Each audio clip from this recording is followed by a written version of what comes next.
I'm Dr. Padma, Professor of Medicine, Sri Balaji Medical College, Chennai. And my topic is COVID vaccine, which one to use in India. So we all know from for the last 2 years we have a big pandemic of COVID, and we are using vaccines have come from 2021 Jan. The first thing which had come was Covishield and followed by Covaxin. So we have different type of vaccines. One is a virus vaccine, which can be a live attenuated or inactivated viruses. The inactivated virus vaccine are Covaxin, Sinopharm, and that is from China, and Covaxin is available in India.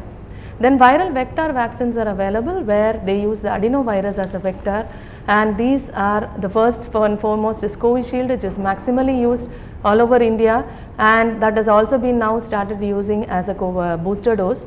So after the first and second dose, the third booster dose has been started for elderly and for the healthcare professionals. So you have the vector vaccine. The other vector vaccine which is used in India is Sputnik, where you have Sputnik Light, which can be given as a 1 dose, and Sputnik V, which can be given as 2 doses. So the common side effects, the other 2 vaccines, the Novavax and the Corbevax. Corbevax has come out for use in children from 12 to 18 years of age, and that is in vogue in India. The other Novavax, and then there is a DNA vaccine which has been produced by the Zydus Cadila, and it will come out very soon, and it is proposed to be producing maximum immunogenicity.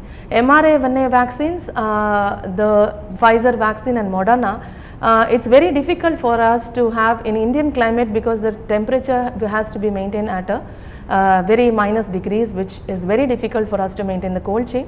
So the vaccines in India, Covishield, Covaxin, Sputnik, which is commonly used, and the Corbevax has come for the pediatric age, and Novavax is again in the DNA vaccine is in the phase 3 trial, which will come out soon.